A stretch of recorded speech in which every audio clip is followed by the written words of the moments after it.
여러분 안녕하십니까? 지난 한 주간 남구청에서 있었던 소식을 모아 전해드리는 남구청 소식입니다. 먼저 첫 번째 소식입니다. 남구청은 지난 13일 3층 회의실에서 제2회 태화강 생태관광 주민소통위원회를 개최했습니다. 이날 위원회는 백경리 위원장의 주재로 태화강 국가정원 지정에 따른 남구 관광 활성화 방안을 모색하기 위해 마련됐습니다.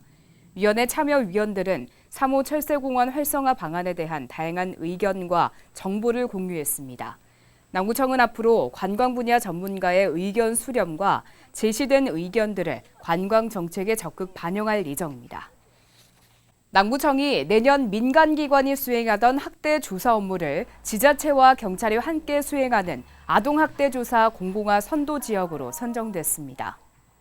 남구청은 보호가 필요한 아동에 대한 공적 책임을 강화하고 아동학대 조사 업무를 직접 수행하기 위해 내년 하반기 아동학대 조사 공무원 5명을 충원할 계획이라고 밝혔습니다.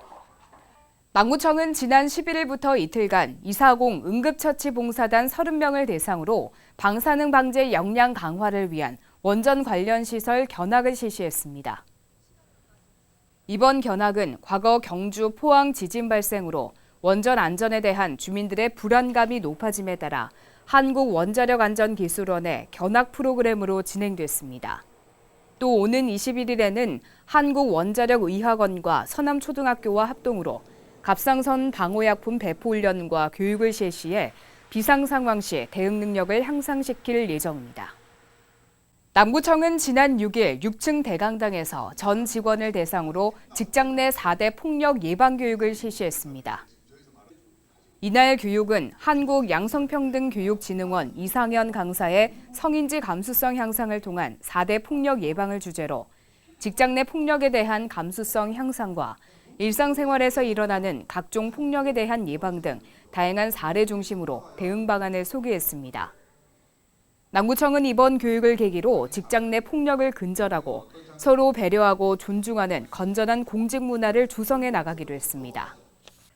남구 사회적 경제기업 18개사가 남구 지역 어르신들을 위한 실버카 지원을 위해 지난 14일 울산 사회복지공동모금회에 200만 원을 전달했습니다.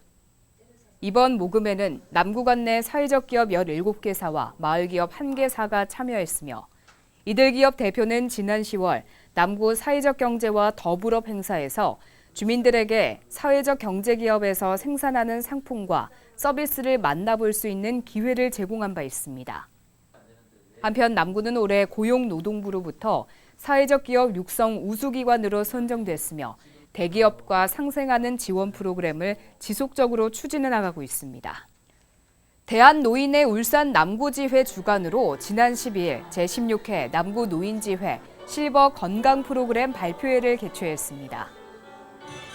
올해로 16회째를 맞이한 이번 발표회는 노인지회와 경로당, 노인대학에서 운영하는 프로그램을 수강한 280여 명의 어르신들이 1년간 익혀온 스포츠 댄스와 실버 댄스, 건강 체조 등 갈고 닦은 기량을 마음껏 발휘하며 건강한 노년의 모습을 보였습니다. 이어서 간추린 소식입니다. 남구청은 수능 시험 후 청소년들의 탈선 예방을 위해 지난 14일부터 이틀간 청소년 출입 유해업소를 대상으로 특별 지도 점검을 실시했습니다. 남구청은 위생 관련 단체 직원으로 구성된 민간 자율지도원과 합동으로 호프, 소주빵 업소 등 230곳을 중점적으로 지도 점검했습니다. 남구청과 울산시 교육청이 울산여고 테니스장 지하에 48억 원을 들여 70년 규모의 공영 주차장을 조성하는 방안을 협의 중입니다. 남구에 따르면 48억 원의 예산을 들여 주차장을 조성할 계획이며 협의가 원만하게 진행되면 내년 1월 착공해 2021년 상반기에 완료할 계획입니다. 남구도시관리공단 사랑나눔봉사단은 지난 12일 시각장애인 어르신 15명과 함께 장생포 고래생태체험관과 워터프론트 나들이 봉사활동을 실시했습니다. 봉사단은 고래 생태체험관 수족관 체험과 설명을 돕고 바닷길을 산책했습니다. 남구 여성자원봉사회는 지난 12일 남구 자원봉사센터 1층 식당에서 회원 30여 명이 참석한 가운데 남구 저소득계층을 대상으로 소 불고기와 김치 등 밑반찬을 직접 만들어 지원하는 나눔 봉사를 실시했습니다. 지금까지 남구 소식이었습니다. 고맙습니다.